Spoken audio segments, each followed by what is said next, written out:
back to Black Lotus Buds. I'm Kevin. And I'm Michael. Thanks for joining us. We're kicking off our 6th episode on the channel where we're talking all things trading cards. And Michael, I've got another cat I want to share with you today. Segueing Excellent. from the last episode. I think we were talking about Nine Lives Familiar and some other ones, but today I want you to look at... Let me get it pulled up. All right. Search for Sky Knight Squire. It's from Foundations.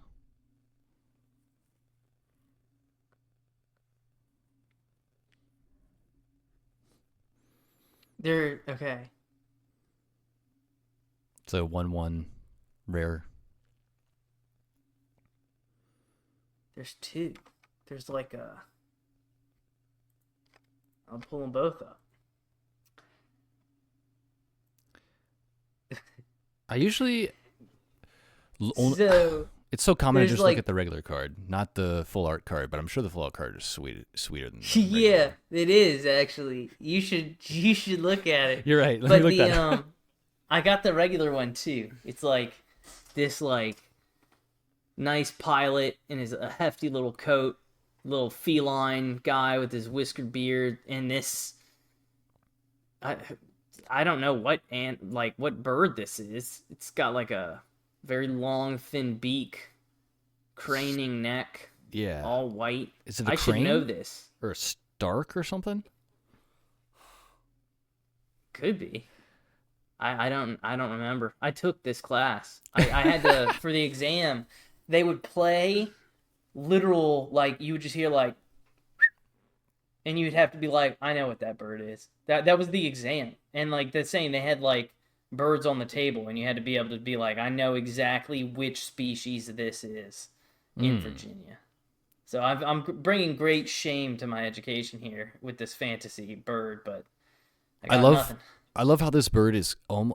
It reminded me a little bit of the bird that you brought up from Pokemon a couple episodes ago. Oh, With the Skarmory. metallic. Yeah. You can kind of see the armor that this bird is wearing, and what's really cool is just seeing the picture helps you clearly understand the mechanics of the actual card. Anyway, read us the mechanics. so here we go. Yeah, so this is what it reads. It's a 1/1 creature for 2 mana, 1 colorless, 1 plains. Whenever another creature you control enters, put a 1/1 counter on this creature, which is an amazing ability on its own. And then it gets stacked here with the next part. As long as this creature has 3 or more 1/1 counters on it, it has flying and is a knight in addition to its other types. So it would then essentially become a cat scout knight. Which, if you have a knight deck or other mechanics that are going to be, revolving around knights, that's cool. Knights are usually really good early on, too, just with quick strategies and quickly building up, ramping up to attack, heavily on the attack. But yeah, I like this cat quite a bit. Yeah, he's cool. So you thought of this card just because of the Skarmory? Like this was in your inventory of cards and Magic? Like Yeah. That's crazy. The level of detail. I mean, it makes sense. I'm like that with Pokemon, but it's wild to me to see it translate into Magic. Now, did you end up pulling up the full art card? No, here, let me get that pulled up. Oh, dude, it's Talk to way me about it. better. It's the same. It's like that dude when he was a teenager. Like, he's riding his bird. It doesn't have armor. He's got his shirt off. He's giving a thumbs up. He's got, like, cool shades on. It's like that's him when he was a delinquent on a motorcycle versus the regular card is him while he was, like, in the military, and that's his battle bird, and, like, he's proud to be part of his troop and stuff. Like one is definitely, like, radical Sky Knight Squire, and the other one is Sky Knight Squire. Like, you know what I mean? Reporting for duty. Oh, yeah. Yeah, the close-up of him actually riding it. He's like, we're jumping on this right away. Let's get this baby to 3 stat. Yeah, I like him. Now, I am a bigger fan of the non-humanoid cats. I don't know why they weird me out a bit. It's because I have a fur ball. So, I mean, honestly, I'm telling you, we were talking earlier about dominance among felines. Like, if this thing was a humanoid that size and that good a shape, I mean, he would rip me apart.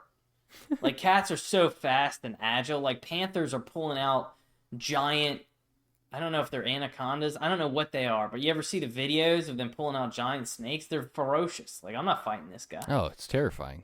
They'll Yeah, jump in and the. plus, I don't know how many friends he has. He would have like 1,000,000 +1/+1 counters on him. Oh yeah, no, he's going to be usually stacking up those counters quickly, and then at that point you're just hoping if you're the opponent for like a destroy all creatures card, because you know that right out of the gates, whoever's playing that card is playing creatures, a lot of creatures. There's this one card. Oh, go ahead. Yeah, go for it. No, go. So Savannah Lions. This one is a 1-mana plains card. It's just a 2/1 creature, and there's no abilities. And it literally just resembles a lion. So I guess what you're saying here, this one might strike your fancy, at least as far as looking like a normal cat. What's the name? Savannah Lions. There's a. Oh yeah. I mean, it's like regular old. That's some Lion King lions. There you go. Yeah. There's an old beta one that's wild. It's like hand drawn. It looks a little off, to be honest, but it's still a cool card. I love the artwork in these older ones too. I do too. It's only a matter of time before I deep dive into Magic. I always have. It's like my plate's almost empty. And I'm ready to like dive into something new, but I realize I'm at a buffet, and I always fill up my plate one more time. But eventually, I'll get down and be ready for something new.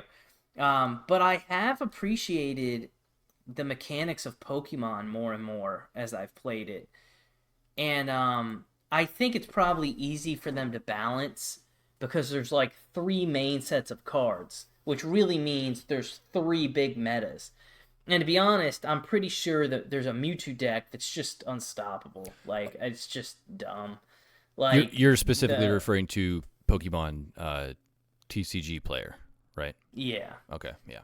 Yeah. And well, I had to get like a Venusaur promo, and it was only available through like battling or something. It was like actually the computer.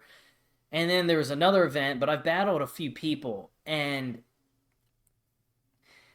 I guess that I've gotten to the point where I've lost a match, but still had fun.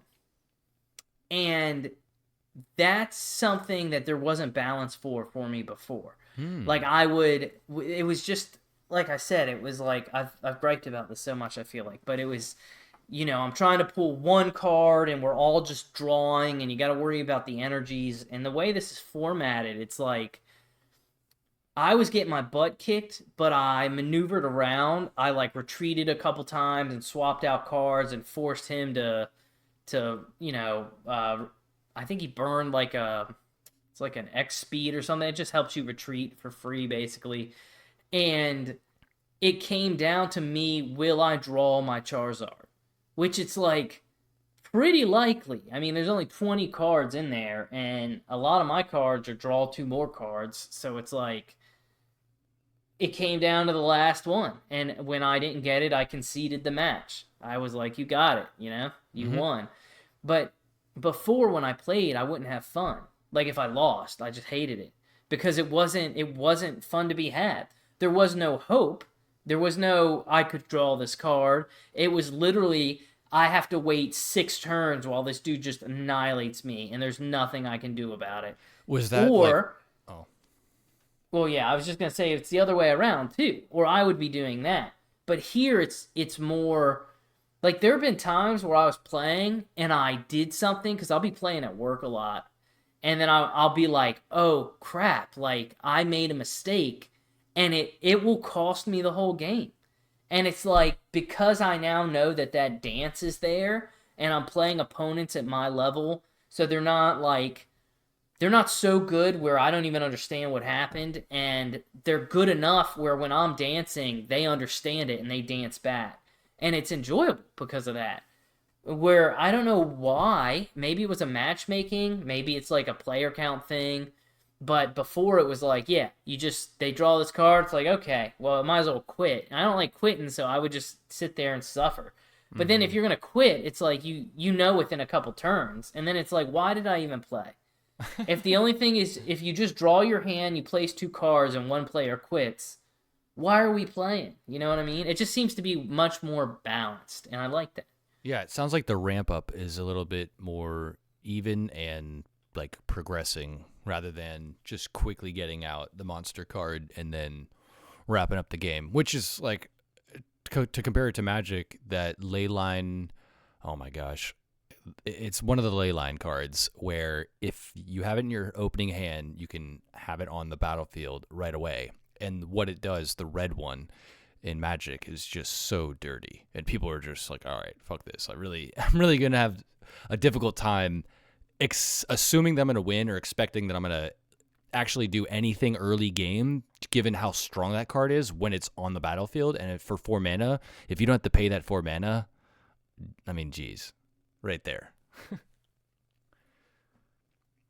I think one of the reasons might be because the really good cards in TCG Player they're 2 prizes, and the game is a game to 3 prizes. So it's like max you're killing 2 of them and you've won. And before, dude, it's like if you kill 2 of those monsters and they just throw down another one, it's just like, dude, F that, man. Like, you know what I mean? It's like, for instance, my Charizard is one of them. You get the Charizard out there, and he's kind of a pain in the butt to get out, but once you have him out, he burns 2 energies, but he does 200 damage. He can essentially kill anything. And it takes some finessing to stack him up. But another card that helps do it is another card that is worth 2 prizes, and I think it's a Moltres. And I know what it does. I don't even remember the card at this point, but it's a Moltres, I think. And it allows you to flip 3 coins and attach that many energies to somebody on your bench. So it's like you can put an energy on it and then flip and potentially get 3 energy cards, or potentially get none. It depends. But usually after a couple tries of that, you're ready to rock. And for 2 energies, you can retreat it, so you don't have to lose, to it. And the Charizard, it's like he's a high health, heavy hitter. It's like it's worth it. Some of the other cards that do that, they have there's a Pikachu that's quite annoying because you don't have to prep it. I think Charizard's the only one that you have to prepare like that, but the Mewtwo and the Pikachu you just throw out. And the Pikachu, I think it's only 2 energy, and it does 30 times the number of Pokemon on your bench.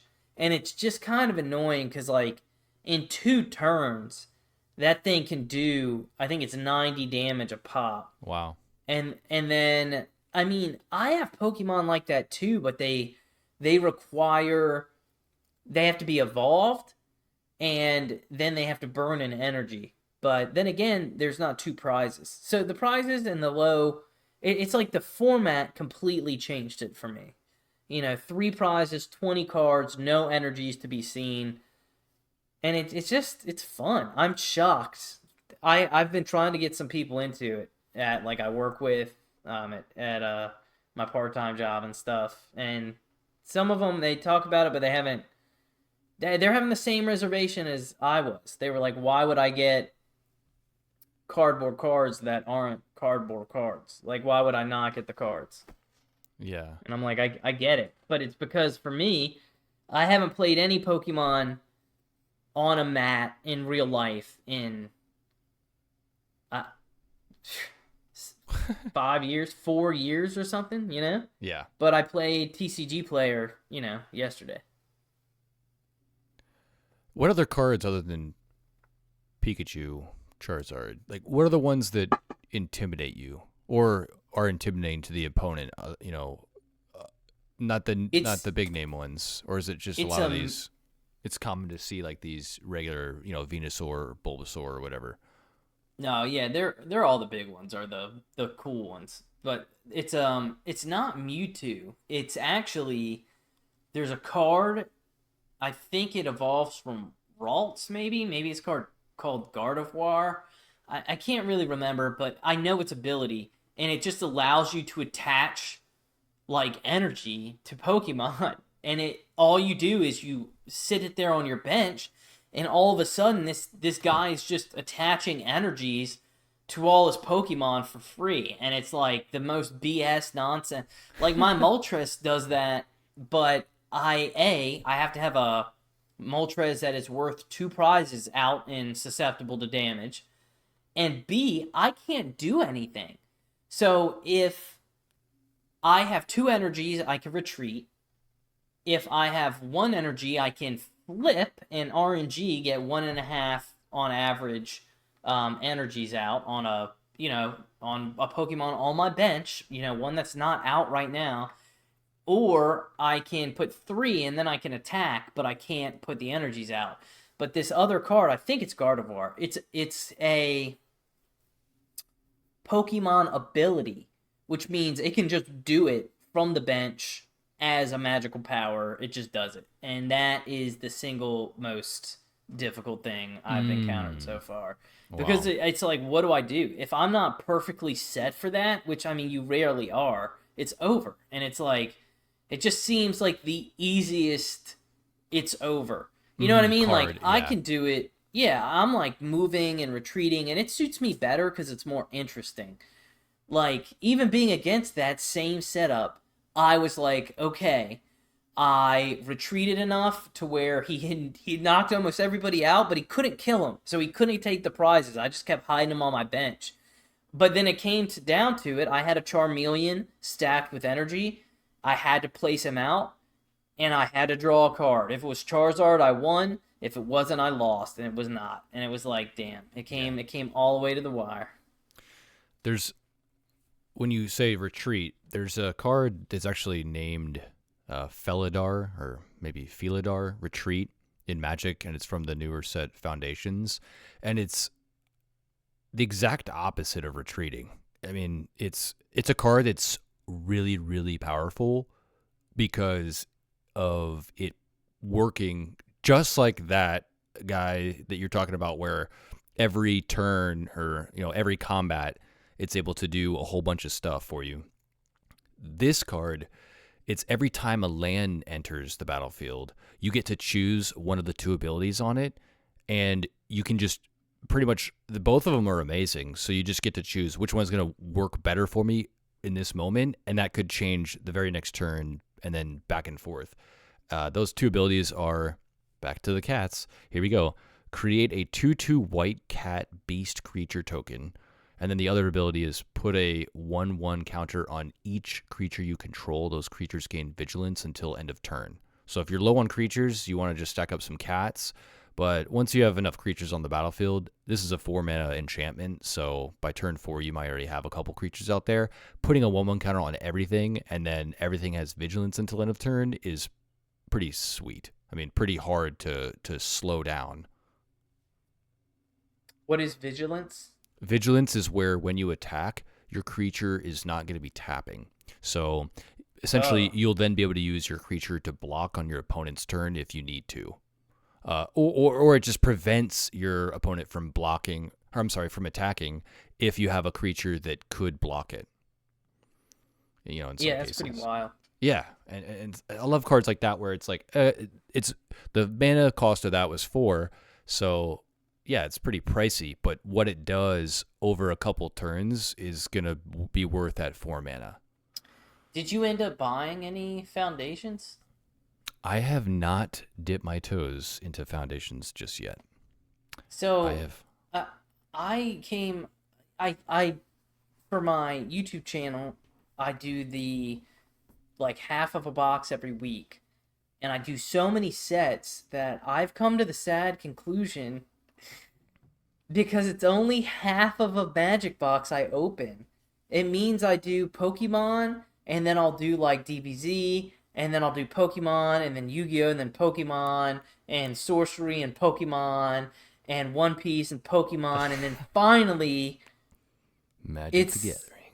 yeah. But I realized, I mean, that's like no Magic the Gathering. Yeah, that's Like it's just terrifying. so. I'm staring at that Duskmorn box over there. It's gonna be forever. Is it Duskmorn or is it now Dustmorn to you? No, it's Dusk. Just It's collecting dust. yeah, you're right. It is essentially Dustborn, but no, it's So with it's gonna be foundations, great. When I pull the shiny, it'll still be great. oh yeah, full art, hollow foil, beautiful. Yeah, there's so many reprints and foundations that yeah, that's really been the only thing that has prevented me from jumping right on into it. But it's one that I've really pushed for anybody who's new into Magic. It's like just grab a box of that because there's a lot of good reprinted cards from years ago that you're gonna want in your collection, especially if you have no collection at all.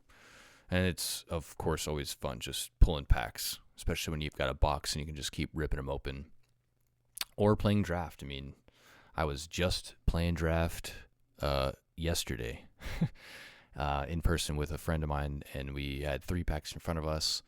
We were playing to win some packs, and it was a ton of fun. And that was actually from the set Murders of Karlov Manor. Bro, are you played in person for prizes? Yeah, we bought extra packs so that we could pretty much stake ourselves. So what we did was we each, again with draft, you have 3 packs. You open it up, you look at all the cards first, and then you grab one card, put them down on the table, and pass it uh, to your left. When you're only doing this with one person, it's really easy. And we agreed that all the cards that we each pulled would be a part of our own collection, and then we would battle each other once we had pulled those cards out of those 3 packs. We would battle each other to win the other packs that we had, and then rip them open right then and there and see what's in them. And it was cool. I mean, we had a lot of, I wouldn't say pricey cards, but there was like a plenty of $5 to $8 cards, like a ton of them, which was really cool because we didn't really stumble upon anything expensive and hollow foil, full art, beautiful. But then sometimes, especially from my perspective, being so heavy in competition, it's like just the card. Like these cards are great. It doesn't. I don't need that full art for me to recognize its value here in this setting. So I didn't open any Magic, but I did reorganize my card boxes. There's a couple things. I don't know if I told you this, but I think I did. I'm like, I actually like the ones I made better. Can you like believe that? It's like, for those listening, I bought these like kind of nicer like pleather card boxes. They're just 4 rows of cards. They have like little cloth dividers. It's like it's sturdy, but it's like felt, so it's not just cardboard. I don't know, it's a nice box. That's all I can tell you. And it has like magnetic lids. But one set of them has these nice windows that are like they have sewn in seams and you slide in a solid card holder. And I was really upset because I swear I ordered those and I got ones that did not have it. And I ended up gluing on the front some card sleeves, and they look better than they sound, I think. But now that I've had time with them and I've organized them a couple different ways, I decided the ones with windows were better for my rarest cards because they can hold them in more safely without getting damaged. Smart. But as far as viewing, the ones that I just glued the Dragon Shield sleeve on, they're way better. Because like I'll slide in a Magic is a perfect example. I slid in a Magic card into the little window, but because it's this nice little sewn window, it's covering the border of the card, but you kind of lose the full image of what the card is. And so with all the trading cards, when you look at the whole card, it's obvious what it belongs to. Oh, that's a Magic. Oh, that's a Pokemon. Mm-hmm. Oh, that's Yu-Gi-Oh. But when you occlude all the edges and you're just seeing this little piece of it, it's not as good. And it's just, I'm just blown away that I like the ones I made better. But the whole point of me trying to tell you that is very long-winded, is I separated my Magic cards. So now I have like the mythic with like the holographic, and then I have a row of just the rares, and then everything else I considered bulk. I don't have enough. I'm very new to Magic. I don't have enough to justify each color having its own row, because it would just be like a few cards of each. Well, the cool thing is when But you're opening up all these packs, you being the expert with just cards and trading cards in general, with all across all of these different platforms and games, you are the one that would quickly pick up on that full art or foil, whatever it might be, and recognize, okay, this is one to kind of keep aside, including the ones that are lands. Like, I'm sure, I say this because I just pulled a pretty expensive land. It's $20 now, and I'm actually halfway tempted to get this one graded, just because when I pulled it out of the pack, I was so careful right away. I, having spent some time speaking with you about cards in depth, more recently now, I realized, okay, this one is one I don't even want to put my fingers on it, because it's so beautiful. It doesn't do anything as far as like beating the game or being like the end all card to put on the battlefield, but for it being a beautiful land, it's called Thundering Falls, and it enters tapped. It's an island mountain, so it's actually both an island and a mountain, and that really helps with certain mechanisms. But then the ability of it is when it enters the battlefield, Surveil 1. This is an ability I love in Magic. When you Surveil, it helps you look at the top card of your library, and you have a choice to leave it there or move it. And it really does. You do need to rely on that early game, especially if you're like betting on, if you don't draw the hand that you need, but you have a lot of good cards in your hand, and you maybe need more lands, or you need more whatever, non-lands. That card can really help you just quickly get through your library, which is really important early game. And so I think that's why it's a popular card right now, probably why it's somewhat valuable. So it got me really excited, because as soon as I saw it, I was like, all right, I got to pull this aside, really just hold it by the edges, and consider at this point, like, it might be fun to get a card graded and see what it is. it's so funny. I'm gonna be that's gonna be crazy. You're gonna get a card graded before I will. I love it though. Well, I mean, that's great. It'll be like the one-off card. Hopefully, I'll pull something wild. I do have I plans to get wish some there more was packs like soon. a shop. I want to go, because I think GameStop does it now. I think they do gradings, but there's been some like crazy problems, and I am just from personal experiences. I'm like petty, and I don't really like GameStop because of my own bad experiences, but I want to just be able to go to like the PSA store and just be like, "Hey Frank, here's my card. You mind taking a look at this one in the next few days?" And they'd be like, "Yeah, buddy." And that's not really Mm-hmm. a thing. I find it kind of, it's not really intimidating. It's just so uncertain, and it's a barrier to entry for sure to have to like package and ship out cards that you're trying to keep in pristine condition. And they tell you weird things that I just have trouble understanding. Like, it can't be in a sleeve. It needs to be in like in between cardboard taped in the order. And I'm like, you what if I'm sending you a $3,000 card that I think is a 10, you expect me to ship it without a sleeve? Like, get the like, I don't understand that. Like, it just doesn't make sense. I don't understand the world. I have trouble believing that that's how that goes down. And it just seems very Is this Beckett or That's PSA. PSA? I've never even looked into Beckett, and I like PSA because I feel like a PSA 10. I mean, it is. It's just, it is easier. It's easier to get a Gem Mint PSA than it is to get a Gem Mint Beckett. And because of that, the Beckett's are worth more. Like, if you have a Gem Mint Beckett, you're like, oh, this is as good as it gets. Like, but it's like, dude, if I can't tell with my eyes that there's something wrong, I don't ever want to see a grade that I think this thing is perfect. Like, I'm studying it. I've got a light on it. I can't find the issue. I don't want to ever have anybody be like, nope, this ain't perfect. It's like, no, I'd rather just get the 10 out of 10 and lower the quality of my pristine cards. Like, you know what I mean? Like, yeah, sure, none of them are a Beckett 10, but they're 10s, man. I mean, how good does it need to be for a cardboard trading card? Mm-hmm. Have you? I know, but some people wouldn't feel that way. They'd be like, ah. Yeah, yeah, I can see that. Have you considered, or I guess my question is,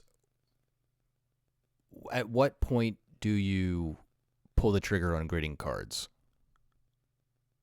At what point do you say, okay, I'm going to send this grouping of cards in? Honestly, for me, it's going to come in the next probably like year or so when I get some debts paid down and I feel like I have extra money. And the crazy thing is that because it'll be like $35 per, but you have to send in a group. And then you also have to, if the card is valuable. Like, and obviously, if you're sending in your first submission, you probably want to send your most valuable cards. An example might be, I wouldn't probably grade this, but I have that sorcery card that they were selling for $2,000 ungraded because there was only 100 printed. And it's like a promo card, man. Like there's I think it might be a Beckett 8 out there on one of them that's also up for the same $2,000. And if you send it in and it's worth that, you have to pay them an extra fee based on the high value. And in addition to that, you have to pay extra for insurance that will cover the cost of shipping in case it gets damaged. And so it's like this big financial purchase when really on the other side of it, I think you can hook your stuff up to eBay, which I have, so that would be convenient, to where it sends it to the eBay PSA vault. Like, they are partnered. And you can just sell it from there. They take care of it, they house it, they ship it out, they sell it. It's like very convenient, but it's a big deal. And I was going to tell you this earlier. I've been kind of finishing up on some of my collections. So one thing I got in the mail today, literally with you on the phone, it was a box. And I have my own little private collections that I like. I hunt for. It like gives me a thing to do. And most of them get backburnered, but my master collection of Pokemon was one, all the Gen 1 series, and that is like pretty much my crown jewel. That was the first time I ever sought out to catch them all, and eventually I did, and I'll always cherish it. Congratulations. That's amazing. Thank you. I am Pokemon Master. I've done it. But I have a Charizard collection, which I was buying Charizards at one point, every month or so. But, I go in and out of it. I'd rather spend some on, a new box of cards right now than an old beat-up Charizard. But that's one of my, collect every Charizard. And one I just finished. I don't know how to proceed. I left it unopened, but I wanted one of every avatar from Sorcery. And to be clear, I didn't want it kind of like a master set. So if you were getting like a master set of something, you want... In Magic, for example, you might want the card, you want the borderless card, you want the holographic card, you want the full art card, right? I just want one of them, of the basic card. One you could use in a deck, because these are the characters you play with in Sorcery. You have one main avatar, and that's what you base your strategy around, the powers they have, and it's your character. It's the life, it's your fantasy, it's the character you're using. Right. And I wanted to have one of all of them. And so I purchased some from Europe from some convention that I couldn't get anywhere else, and I have the beta cards that I bought and played with my friends, and then I have all the other ones I've collected, in one way or another, and there has just been these four. They only came out in the alpha pre-constructed boxes before the game was even barely a game. Like, it was just a Kickstarter. It was the largest Kickstarter ever, so it wasn't just like some petty thing, I guess, but it was still a Kickstarter project, and I missed it.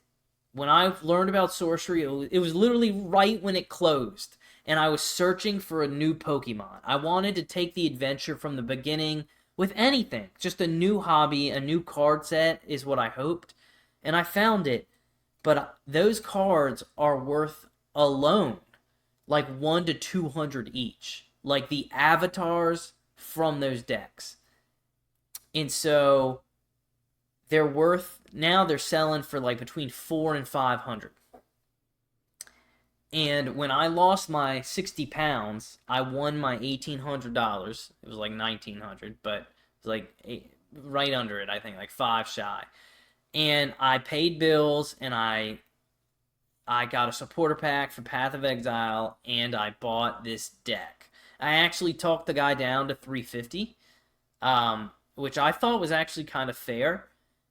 But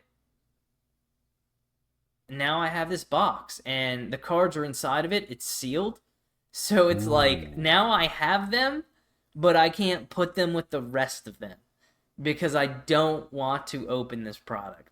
But this is all part of the plan, Kevin. I know it seems a little bit anal, but prices for Sorcery have kind of taken a big hit. There's a big controversy in the Sorcery community right now.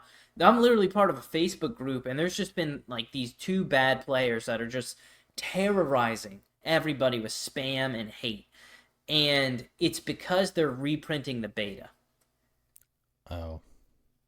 And players are upset because the ones that bought it for collectible value, they are now going to be reprinted. And it's unclear. Someone made the point that all they would have to do is make it unlimited or revised with a different stamp. You know what I mean? A different symbol, and problem solved. But they haven't said that yet. So it almost seems like they're not going to have failed to address it because it's obviously a buzz in the community. Mm-hmm. So people are freaking out, and the prices are dropping. And so I thought about it, and I thought that it still made sense as long as there is a fan base for this game. It doesn't make sense for that to affect the price of Alpha, because Alpha was an extremely strictly limited run, and it won't ever be reprinted. So I get that it's a FUD in the market where people are like, oh no, like it's gonna be trash now. But it's like, as long as this game has any audience, these have their collectible value. So my plan is to keep them sealed like a little hoarder. Put it away like it's a nut I'm saving for the winter. And I'm hoping that in time, people damage their avatar cards, and then they post them on TCG Player as damaged cards for cheap. And then I'll scoop them up, because I don't care if it's bent. I just want the playable card. Right. So yeah, I have it now if ever I need it, but like, I'm not cracking that damn box, because it is part of, I wanted one of all the avatars. So that's like, those are my collections. The full art Pokemon cards, the Charizard collection, one of every avatar. I do have a Chi-Yu collection. It's just so small. It's not really anything yet, but I like it. Must have been a big decision for the alpha getting it. So is it how many cards is in that? It's 4 playable decks. So in the beginning, it was basically like, it's here, you want to play the game, you can just buy this immediately and play it, and then buy the boxes to supplement those decks. But they were so limited, dude. A matter of fact, it took forever. I wanted to play, and they didn't come out with that in beta. So I'm like, I was just out of luck. I wasn't going to buy as many boxes as I needed to, like, craft these decks. And plus, it was kind of like, I haven't played the game yet. It's hard to design a deck in a game I haven't played. So, eventually they came out with beta decks, and that's what I bought and played with. And I have them now. But I think it's wise to keep them sealed. And, worst case scenario, it's a lot of money. Like $350 to a lot of people listening is an extreme amount of money. But I just looked at it. I did that weight loss thing for 2 years, and I won it. And so I split the money. Half I took for me, and half I put to responsible things. Oh, yeah. And I don't think in, 5 years, if I guess I'm happy to have the cards, and if it was really cheap later, I would just probably buy a lot of cheap cards. You know what I mean? I wouldn't be upset that I had it and it wasn't worth what I paid. Right. You already have all the cards now. Yeah, I've completed my collection. And then, if it drops to trash prices, I'm just going to get a bunch and have a box of this game I used to love. People be like, what's Sorcery? I'll be like, it's this antique game that failed, but it's so fun. You want to play it? I have everything. Like, we can literally build some decks. Like, that'd be cool. How do you choose? So that was really cool because I was going to ask you, like, how do you choose buying new boxes of cards? And you really did a good job explaining with this Sorcery. But in Pokemon, how do you choose buying a box, given that there's so many? Are you keeping up with all the boxes that are out there, or do you go back in time, not all the way back like you were talking about with the base set, but is there boxes from maybe 6 years ago that you're like, I want to grab one of these? So, not really. I mean, I have a different criteria probably for each one. For Pokemon, like you're asking, I basically try to get the newest. Now, there is an exception. 151 was super hype. Those were all the cards we grew up with, all the Pokemon. So, around that time frame, if they came out with another set that was like the newer cards and I could still get 151 and I wanted a card out of it, I would probably still buy that pack. So if there's like a chase card that I just think, dude, it's like I would really want to pull that, it would be something I would look at buying just because. But I wouldn't pay like a premium. Like, there's so much Pokemon and so much fun to be had for me, that whatever's new is fine by me. You know what I mean? The newest thing is good. So I try to just buy the newest set. But again, if there was like some crazy card and I'm like, I just want this one, I would keep buying the old one up until the point where it's sold out. So once it gets to the point where scalpers or flippers are charging double, I'm not paying that. I'm out. You feel free. I'm not upset at the market. I'll buy the new one instead.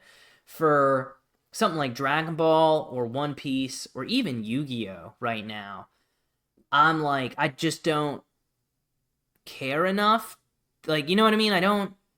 Dragon Ball, I have my favorite characters, but I'm not into it enough to know, like, oh, I want this one card. And when I look them up, they all kind of look cool. So I'm just so fresh to all of those series. It's like, whatever's new or whatever's in reach is good. Whatever's affordable is fine. For Sorcery, it's a tough choice. I went with Arthurian Legends because I want to pull some of cards from that set. I just haven't gotten my fill, Mm-hmm. I haven't looked at all the cards, so I'm still seeing new stuff in that set. And the beta thing, like we talked about, I do like collectibles, so beta being reprinted is kind of scary. And even though, this might be reprinted too, I don't know. I'm not that worried about it. I just want to rip open the packs. For Magic, it'll probably be what's new,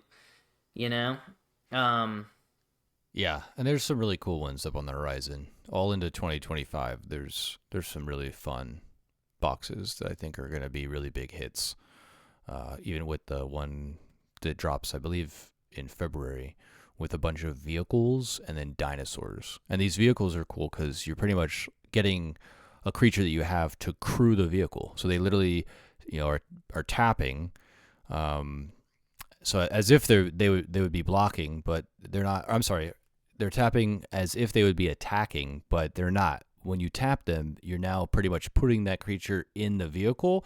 The creature's abilities are not going to be used. It's the vehicle that is OP, that now is the much stronger, higher toughness and power, and then becomes a creature given that the creature goes into it. And then now you can use that vehicle to attack or block, or do whatever you need to do with it.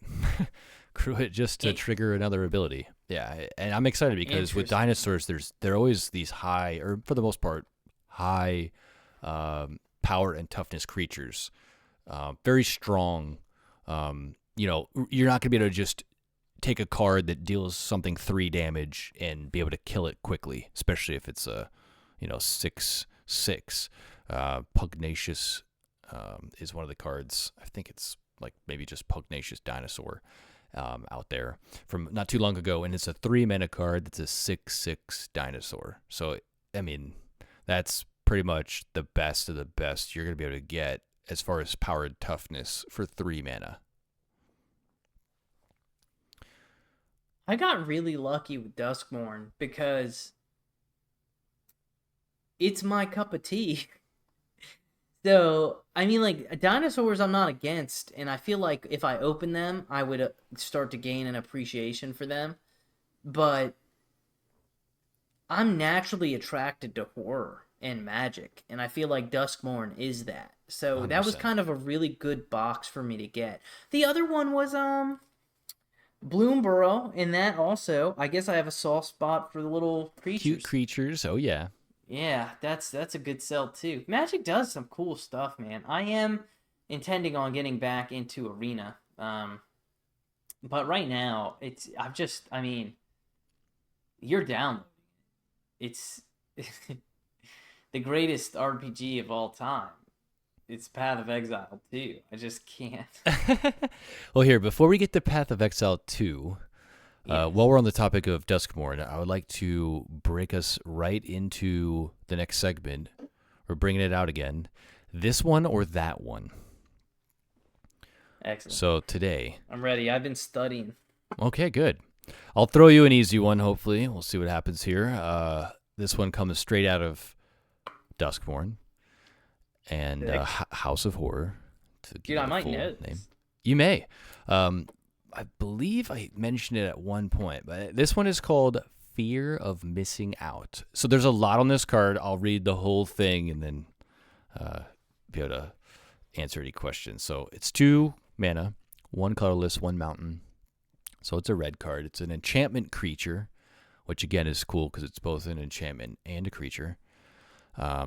So it really helps with certain mechanisms of enchantment decks, or if you have a lot of creatures and when a creature enters the battlefield, similar, it helps with that mechanism.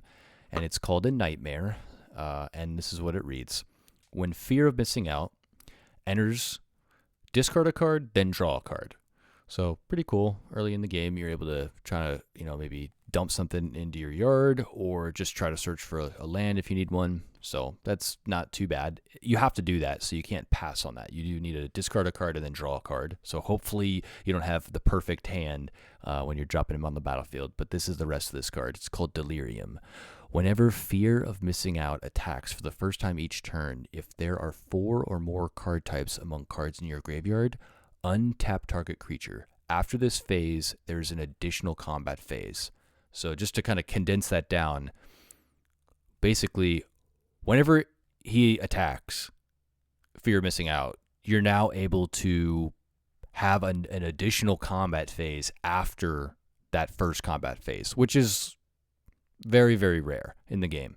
There are cards that do this. There are other cards that do this, but that is a very strong mechanism because in one turn, and if this one doesn't die, every turn, as long as he's alive, you're able to, and attacking, you're able to keep him out there and continue to try to deal 2 times the damage that you would normally.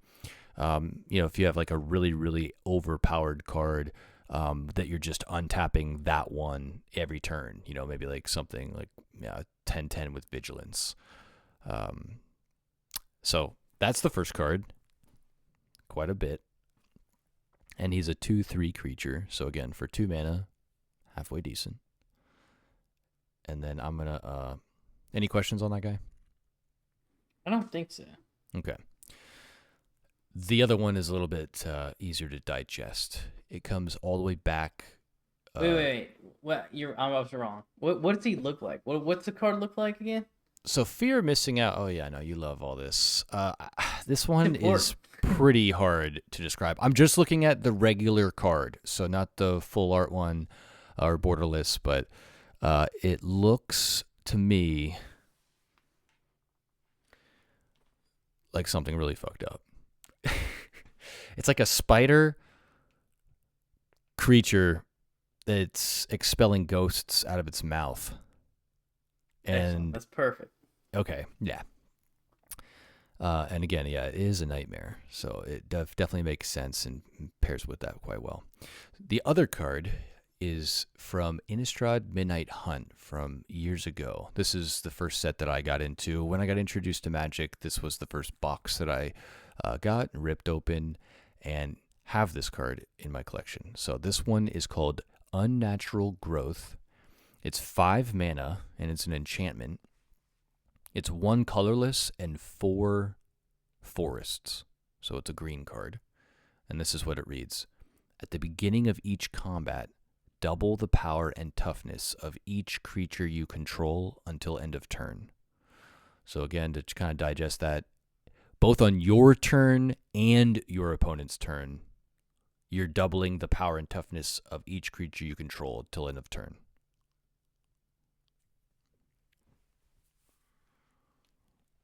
Okay. So the question: in competitive play, what is the what's that one look like? Oh yeah, so this looks like a Wolverine werewolf type of situation, who's the size of a house or at least a couple rooms, and he's just peering towards the looker, the person holding this card in their hand.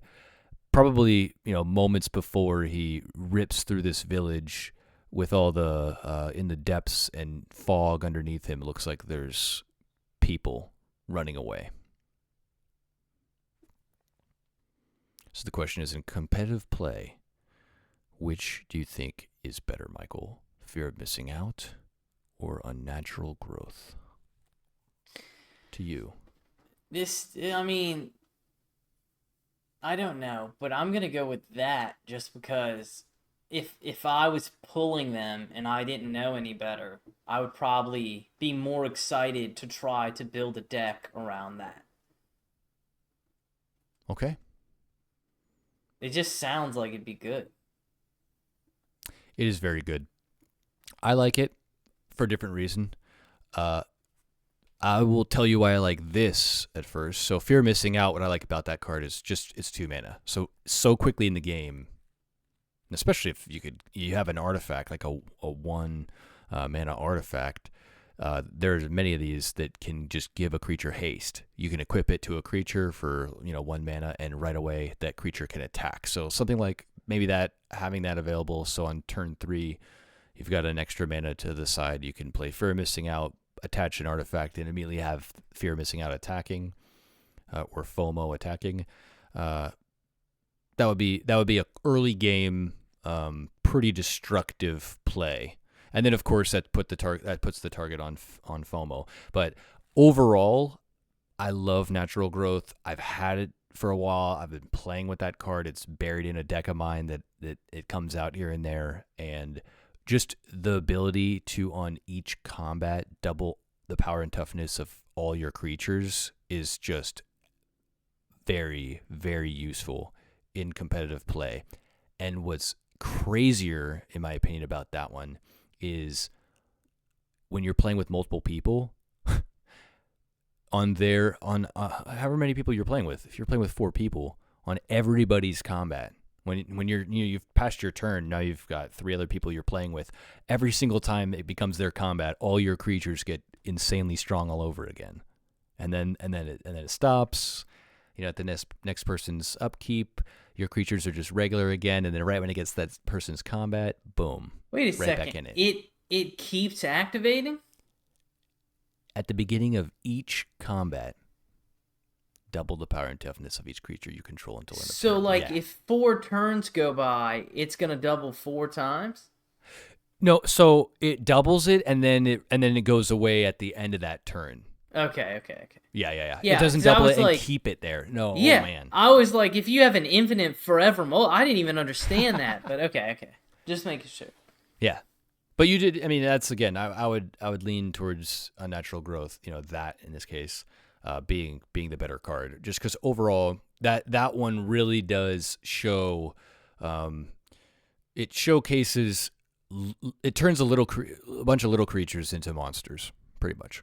And if you have a monster that has trample, for example, like you have a 12/12 dinosaur that's out there for 7 mana, now it's a 24/24 with trample. That's pretty much, perhaps game right there.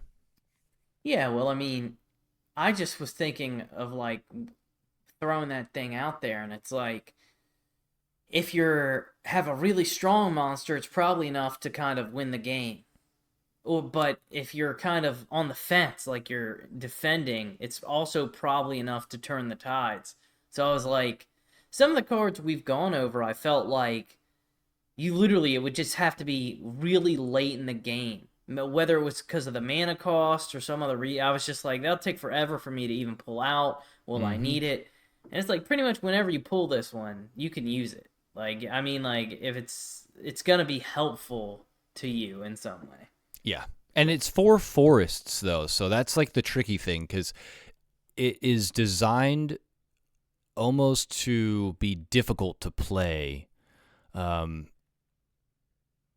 just with that many forests. Now, you can have treasure tokens that you can create where that's an artifact that you can tap it and use it and get rid of it. You sacrifice it, but then you're able to add 1 mana of any color. So, you might have like a dual color or tricolor deck, and that would be, a useful thing if you have some artifacts in there to kind of help you get those forests that you're going to need to play that card.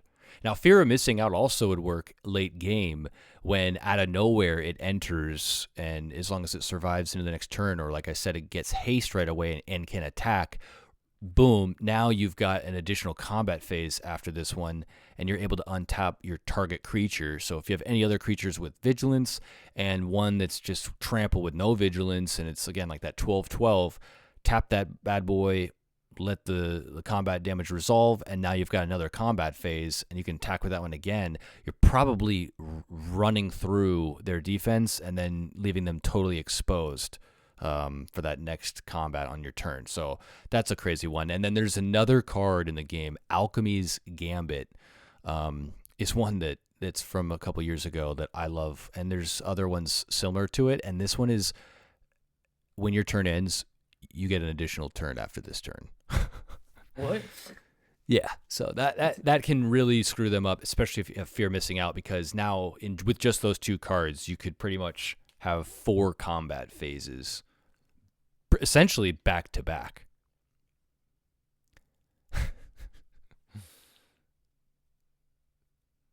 Yeah. I like how you were genuinely like, what? You get a whole It's new just turn? like such an annoying card already. It's annoying if you're looking at it, sitting across the table from it, but it's fun when you have a deck idea that you've actually kind of snuck that into. I recently... So I was talking about old Pokemon the video game, and like, I mean, later versions of it, but about battling. And Are we talking about have, like on the Game Boy? Yeah, I was talking to a coworker, and we were talking about the DS era of Diamond and Pearl and Black and White were the versions, but we would battle, and you would do 3v3s, and there was a battle tower. But long story short, I'm a very very rigorous trainer. Like I would get the EV levels up, and I would like get the perfect team and the perfect strategy of moves. And as we're talking, his whole thing was being as annoying as possible. Like there are moves in the Pokemon video game that are they get banned usually eventually.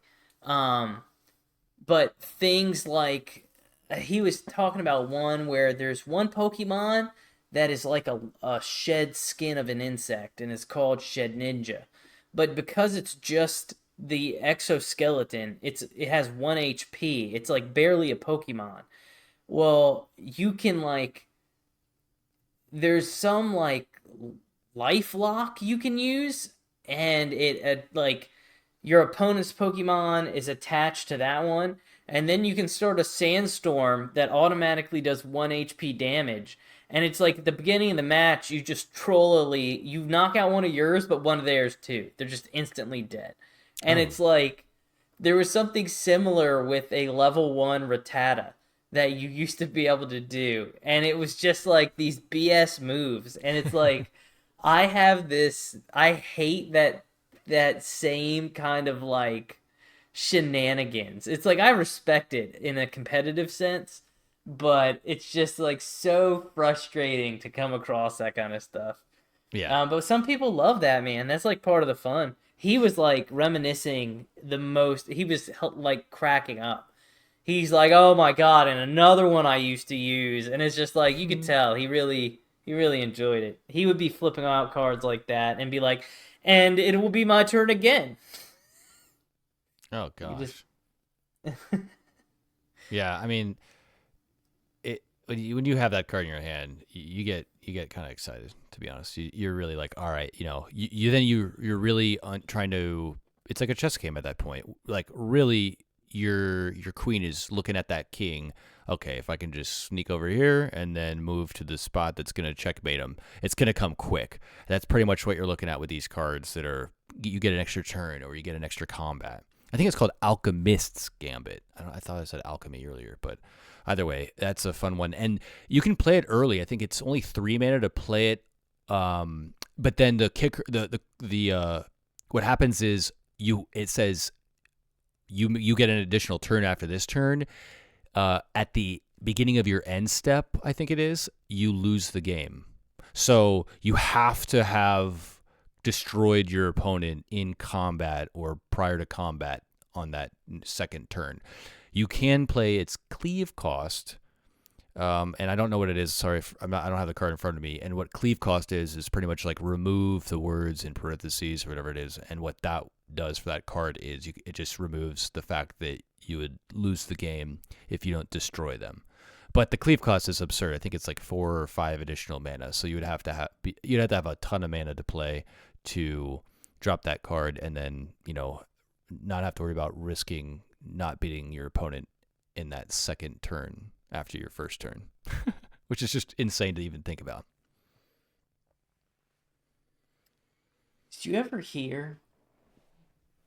So I was thinking about how other card games play out because I've only played a handful of them. But do you know why there's a limit in how large your deck can be in the game Yu-Gi-Oh? I do not know. So in competitive, there used to be no limit, and some dude made a deck that had so many cards in it. It was like 900 or 1,000 cards, and it required multiple people to carry it.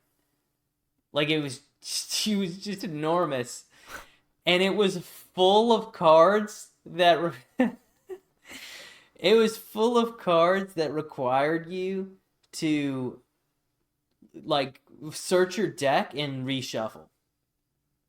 And so he would go to tournaments, and basically the whole tournament was him just shuffling this deck because it took 2 people to shuffle Oh and my was just gosh. massive. And eventually he got banned. The deck size got limited. He got banned for the technicality of a time restraint on like how long you have to make your moves. because it takes him so long to shuffle. So he Yeah, wasn't that able to makes do it in sense. time. But it wasn't really something that was, I don't think, it hadn't been encountered yet, and he was just basically trolling. I have played I think in a ranked match. It may have been not ranked, but I mostly played ranked, so that's where I assume it was in a ranked match where I was playing my regular, 60 to 62 card deck, nothing spectacular. You can't have less than 60 cards, but you can have more. And this other player had 380 cards or something, and it's all in the app, so there was no time constraints on shuffling. It will do it for you, so you probably got help there. But it was annoying because it's like, what? There is no strategy with your deck. You've got way too many cards. The chances of you pulling a card is like 1 out of 400. Uh, so if you double up and you have, or you have four of every card, playable card that you have, even that you're not going to be able to make enough of a strong deck just because you're filling up the whole entire thing with mythics. That's another cool thing with Magic. You can have a deck full of mythics and just lose to a deck full of commons. Because like mythics, a lot of mythics are not going to pair with each other if you just have 100% mythics. Because they are specifically designed, in most times to have a like complement a deck idea and be the card that you want to draw. But if you have a bunch of them, it's not really going to help you in any way, especially if it's a legendary creature. You can only have one legendary creature. You can't have two of the exact same legendary creatures on the battlefield. If you do, you would be immediately destroying one of them. There is a card that allows you to disrupt that, and it's I forget the card name. I actually have this card, and it's like the legendary rule does not apply, which means that now you are able to have 4 of the exact same legendary creature on the battlefield, which would be so dirty to see. I've never played somebody against a deck like that. I've never used it in my deck and thought of strategies to incorporate that. It seems a little risky because then you're pretty much relying on that. And you never really want to rely on one card to win you the game, because if your opponent just has like a silly, destroy target enchantment card or creature or whatever, it's like it really does screw up everything that you've been working at. But still fun. Just still fun. I think, Magic, I do think still, I'm not intimidated by it now. I was in the beginning. You telling me there's standard helps, where I know there's like limited amount of cards, but playing Pokemon at TCG Player, it's like, or TCG Pocket, it's like the enjoyable experience of understanding my deck and it being a competitive match where like it mattered. Your choices mattered and what cards you pulled mattered. And it mattered to your opponent. You know what I mean? It wasn't like an outmatch, like one guy knew what they were doing and the other didn't. It like refreshes me on how much fun it can be. Mm-hmm. But I think that Magic is just going to be, not that like you shouldn't play it, you know what I mean? Like, but I think it's going to be a long, long time, like many, many battles before I'm sitting in a position and I go, oh my God, if I pull this, I can win. If they pull this, it's over. Mm-hmm. Because, I'm not going to know. I'm not going to know the opponent's decks. You know what I mean? I'm not going to know all those strategies yet. And I don't even know the basics of Magic still. Like the tutorial I went through was great. As soon as it got more advanced, I was like, wait a second. But it's going to be a while until I'm able to enjoy it. But I think because of those complexities, it will be more enjoyable once we get there. Oh yeah. And then when you realize some cards are okay for, 1 mana. So let me just throw out these two real quick. Savannah Lions from earlier. That's going to be good for a cat deck. It's a cat. It's a 2/1 creature with no abilities and for 1 mana. But then there's a card for the exact same mana cost, exact same. It's a plane. It's just 1 planes, and it's called Authority of the Consuls. It's an enchantment, and this is what it reads: creatures your opponents control enter tapped. Whenever a creature an opponent controls enters, you gain 1 life. That card, comparable to Savannah Lions, there is no comparison. It's so much better in most decks. Like, even you could put that in a cat deck and I would think it's better. It's a lot better than Savannah Lions. So it's cool because you'll find, some common cards are great for certain decks, and some are just, well, I mean, this one's a rare that I'm talking about. But I guess my point is the mana cost of cards. You'll recognize early on, okay, like, on turn 1, you can play an amazing card. And it's just all about the sets that are out there and what you can pull from packs or what you can play on Arena, and then familiarize yourself with, what's out there and what deck ideas you can dream of. And to your point, if you don't like collecting clues and pretending you're a detective, yeah, move on. Move on. Get some squirrels and... Well, you might have just helped me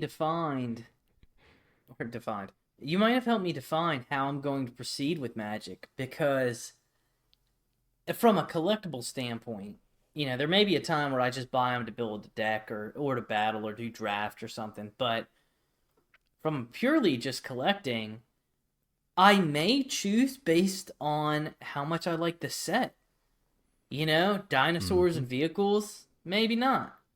But if they came out with, like, feline fighters only, it's like maybe, Mm-hmm. Well, there's a lot of those felines and cats and everything in Foundations right now. And it's... The humanoid animals, I've never been that into. Like, there were some games I played where I thought they were cool. They were actually just like the card you showed me today, where it was like a pilot, but in the game I played, it was a computer game from like the 90s, and you piloted like a spacecraft. But for some reason, I guess because of that nostalgia, that seems normal. But outside of that, like One Piece had some, and I've watched a season of One Piece. I don't remember there's like these animal creatures, like it was like anime girls but they were like deer, but they were girl bodies. It's just weird. I don't know. It's not like I don't hate it or nothing. I'm just like, I'm not as into it as I am like the cute little creature. Or like Duskmorn is like the horror set. I bet some people are probably losing their mind over the dinosaurs. Like, but I feel like I would have to see some. Because sometimes I don't like the idea of something, but then I look at the card and I'm like, oh, well, that's pretty... That right there, though, is pretty sick. Mm-hmm. Yeah, there was a lot of dinosaurs in this set, Lost Caves or Lost Caverns of Ixalan, and boy, oh boy, I mean, that set, I'm very, very tempted to still get another box of it, just because it's a lot of dinosaurs, a lot of bats, and there's some strategies that I'm working on right now that incorporate each of those, not in the same like deck idea, but there's like these dinosaurs. There's some that just one Polani's. Oh my gosh, I can't think of the rest of the card name, but it's just a dinosaur that immediately just starts producing eggs, and just now those eggs they hatch. That's what it is, Polani's Hatcher, and it creates like 2 0 power 1 toughness eggs that instantly on combat you can turn one into a 3/3 dinosaur that has haste and can attack right away.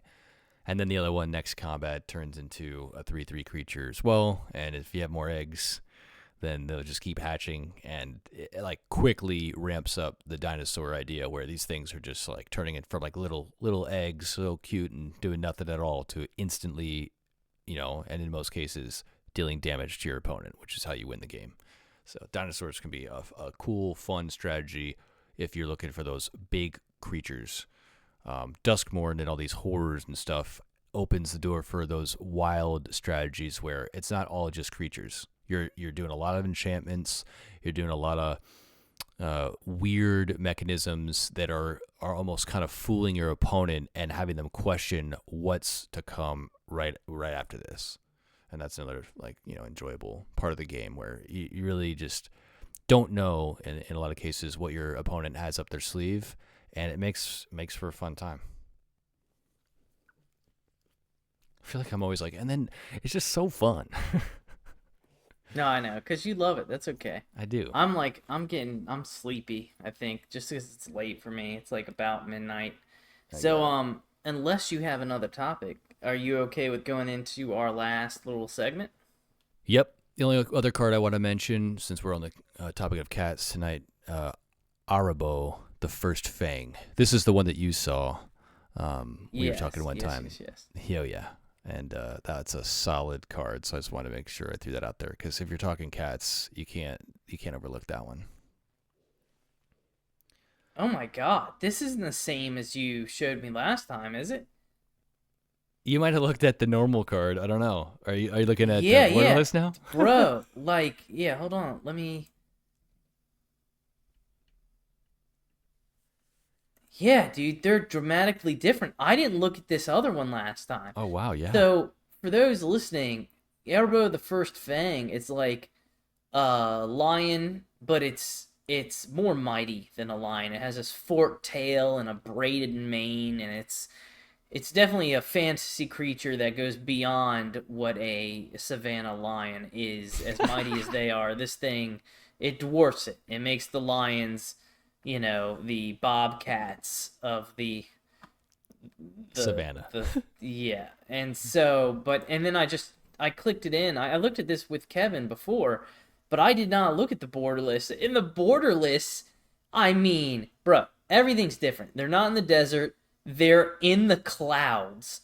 The background is this, like, I don't know, Roman Greek architecture, stone and pillars, and all you see is clouds in the background. You see these small little, I don't know what these are. These little tiny, like, cats, like, Yeah. not lions, very small cats, but Arabo is, like, in the sunlight. His braided thick mane, like blowing, I guess, in the breeze. He's probably working It's up a roar. it's ridiculous. It's a lot more epic looking. Very Was this regal. the one you intended for me to look at the first time?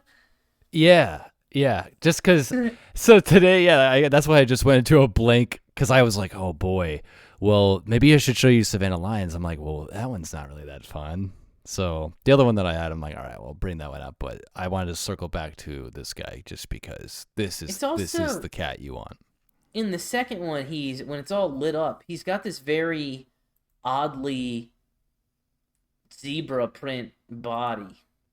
Like, he's got zebra stripes. And in the other one, it's like he's such a greenish tint, it makes him look less zebra and more like terror monster. Like, I don't know, like that's just like the skin of a creature. In the regal one, it's very, I don't know, it's more pronounced as just like this clean little zebra. I don't know. One is like royal and heavenly, and the other looks evil. And that honestly could be, the difference of prices when it comes down to, what people want to put in their deck. They might not want that regal looking, beautiful card. They want that more menacing, just greenish skin, and who knows what he smells like. He just got back from the battle and he's ready to do more damage. What the heck is a mana foil? Mana foil? It's listed as a variant, but it just says, like, there's borderless. Maybe it just means foil. I'm confused at the word mana. Do you gain personal mana for having this card? I wonder if that's the one that they have that are raised. They're like textured. Yeah, I wonder if yeah. that might be the official term, but I might be wrong. But that would be Yeah, they that would be my initial probably guess. they might change it with every set. Pokemon does weird stuff like that. I honestly hate keeping up because they'll be like, "This is the rainbow foil. This is and I'm like, okay, just why can't we just keep these at rarity names that are easily understood, instantly? But Mm-hmm. that's half the fun, I guess. There you go. So let's hop into Sejum's Satisfaction. Rocky, get up a little bit. I gotta sit up to read my stuff. Sorry, I gotta kick my cat out. He was warming me here. Sejum's Satisfaction. This is, for those that don't know, a game with points and prizes. I have a physical prize that I have waiting on Kevin if he ever breaches the satisfaction level required. This is something I decided on, ahead of schedule. I really thought this would be far too easy, but as it stands, whenever Kevin has been face to face with the mighty genie Sejum, he has never seen a face of satisfaction. I almost Kevin, got there. Yeah, you've got points. You certainly do have points. Okay. So to jump back into the world of fantasy here, you were left abandoned. You had 40 points plus half of 0 worth of points, and you were floating in a raft above the Titanic. Now I believe was your addition, but that's now officially your location. Okay. You've probably been a little confused. You were in the desert in a cot with a woman, and all of this now seems to be like this maniacal genie's torture chamber here. But you are unharmed, and you were lost in the desert to begin with, so as you sit on this raft before you get your bearings, sorry, the genie... A whirlpool opens up. As you look down, it's the djinn's mouth, and Oh boy. he raises up and sticks his tongue out, and you sit there floating on this entity, this flowing water, this aqua genie, and he speaks to you, even with his tongue outstretched. And as you know, Kevin, this is all about your friend Michael and his collection of PSA 10 cards. And he's got a new one. So he asks you the first of 3 questions. These questions are always worth... Ooh, I actually don't remember. Were they 25 or 50 points? I think they were 25. All right, I think they were 25. Yeah. So 25 points each. You get 3 questions, followed by a challenge round. If you get all 3 right, you can choose to take the challenge or choose to take your points, but the challenge round is worth 500 points. Now, I have decided, I make the first 3 pretty much all the same. The last half, I want to make it fair, where if you have knowledge of the card sets or, the series, you should get it right. Like, I'm really hoping that with the One Piece card, you really piss some people off because they just know what color his ribbon on his hat is. Oh, yeah. So, I'm stirring that a little bit. Oh, and before we begin, I forgot, part of I've in the madness of the djinn's power, I've lost myself in my segment. As you sit there on the djinn's tongue in your tiny raft above the Titanic, you see what appears to be a giant gem on a necklace floating by. What do you do? I reach out and hold it up to the moonlight.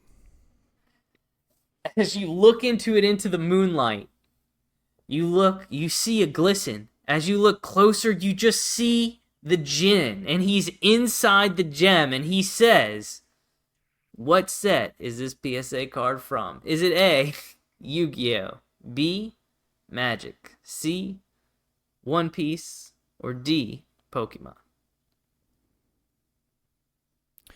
We're going with C, One Piece.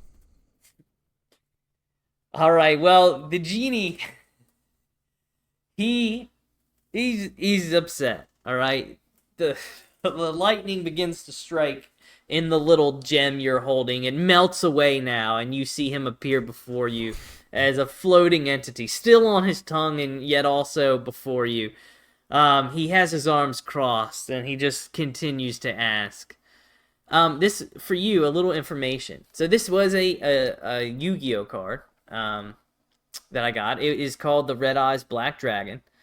I've just been kind of collecting one from each series, and so it was turned for Yu-Gi-Oh. But so and this is kind of new for me, man. I haven't done Yu-Gi-Oh since I was in, I think, middle school. So monster level is indicated by how many stars the monster has on the card. Yes. Yes. And for this card, it is the Red Eyes Black Dragon. What is the monster level of this card? Is it A, 1 star, B, 2 stars, C, 5 stars, or D, 7 stars? I'm going to be leaning towards the heavier numbers, so 5 or 7. 7 just seems so damn high. I was thinking 3 in my head, so I'm going to go with C, 5. The genie, he shoves you off the boat, and you're just drowning in his gargling, sea-formed mouth, as it was 7 stars is the answer. I'm getting a real kick out of this because I really would have no idea what any of these answers are, but because I've made the questions, I know if you're crashing or burning or not. I'm just picturing our Yu-Gi-Oh fans squirming in their seat, holding their Red Eyes Black Dragon in hand, and yelling 7 at the podcast screen, But that's okay. You have one more shot in our trinity of questions here. It was a 7-card star. I mean, I guess that's rare. I really don't understand how that plays into the game, or if it's just kind of like a lore thing. You know what I mean? Like, because I don't actually think it matters in the gameplay, but I could be wrong. I'm very new. This thing is a 2023 Yu-Gi-Oh card. It is from the 25th anniversary edition. I don't particularly know what that all means. It doesn't say first edition. It does say limited edition. And it has a gold foil stamp on it, which in my previous Yu-Gi-Oh experience usually means it's first edition. I think first and limited are just used in the same context here. But what is the quantity of this card in a Gem Mint 10, which is what this is? Is it A, 1 to 10, B, 11 through 50, C, 51 to 500, or D, more than 500? We're going with B, final answer. Well, the answer to this is C. Oh boy. It was 146, 1 out of 146 of them. And I just got it because this is quite literally how I do Yu-Gi-Oh right now, is I want dragons. Oh wow. I just think they're cool cards. I pulled what I think is a really rare card, and I hated it because it was like some piano thing it just didn't make sense. It had like wings on it, and it's like, I just want a cool dragon, so that's why I went with it. Also, I don't know what my budget was for this card, but when I got it, I wasn't feeling frisky like I was with the sorcery sets, so it's a cheaper card, like a $30 to $40 range, which I'm always happy of getting a cool pristine card for that price, because that's how much it costs to grade. Now the genie, he's upset, but he, at this point, he understands your record from previous challenges, as garbage. He like the filthy water. He tries to get satisfaction out of his new plaything, and he raises you up out of the waters into the palm of his watery hand. You're a little confused as how you're standing, but the current is flowing beneath your toes. You don't feel off balance, and he offers you a challenging question.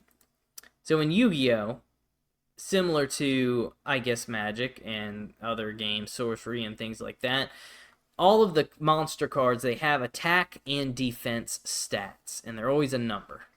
And it ranges from 0 to, all the way, I think, tens of thousands, probably. I'm guessing, I guess. But the question for you today is, what is the attack and defense stat on the card? Is it A, 2000 and 0? Is it B, 0 and 2000? Is it C, 2000 and 2400? Or is it D, 2400 and 2000? It's a dragon. He's got searing red eyes, is what I'm visualizing him in my mind. I think he's going to be doing the heavy damage and still strong enough to tank some stuff. So I'm going to go with D. Interesting. 2400, 2000. Well,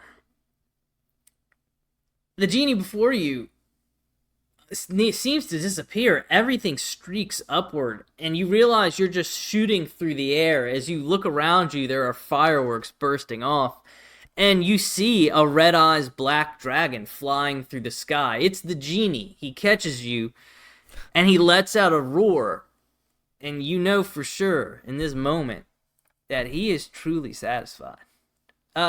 You got that right. I'm actually surprised at the way you reason that out. I would also like to note that the card itself, it is, holographic. It is this, it says Red Eyes Black Dragon, but... Can I look it up now? Yeah, go for it. Yeah, the game is over, so look this puppy up. The Red Eyes Black Dragon, he's actually red, like not a black dragon. It's just like the way this card art is. But the background is like black and blue, but the eyes are this crazy, like, red holofoil. It's like a very bright red eye. It was funny you said that. And that is the attack, 2400. And now that you say it, it makes sense. I was just kind of... I didn't know how to fake you out. I know there are cards with 0, so I was like, I don't know. But you're right, dragons should be strong. I guess that makes sense. And you nailed it. So, you have 40 points, half of 0, so still 40, and we are going to add for the challenge, it is 500 points, which is a substantial amount towards getting your prize. Oh, wow, all right. It's like you have turned the tables very quickly. I've made up for lost time out there in the ocean. My mind was swirling before I came face to face with the genie, so I feel honored that he brought me up there to showcase those red eyes. I want to work on this segment.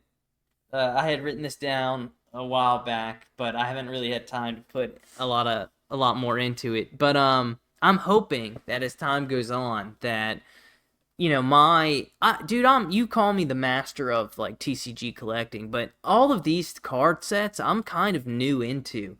I've gotten boxes. I just got a booster box for Pokemon and Arthurian Legends for Sorcery. They're sitting on the table unopened over there, just waiting for me, but it's kind of new for me, Pokemon's the only one that it's been a long term, but I'm hoping that, you find some love of these cards just from learning about them, because I have kind of enjoyed that. I enjoyed learning about Magic and Pokemon, and even kind of reigniting my passion for Pokemon battling. It makes me more hopeful for Magic too. So I'm super excited. But Yeah.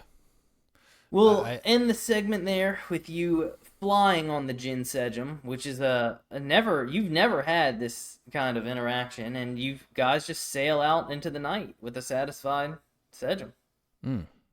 Congratulations. I feel like riding a dragon is what I've been dreaming of doing for so long, and the Jin to put me on his back is a moment to be never forgotten, and placed in my own little glass case. It's a beautiful memory. That'd be sick if that's how that stuff works. Well, Michael, again, it was a pleasure, and hopefully everybody had a fun time with us through this episode. So we wish you all the best, and hopefully we will catch you all next time.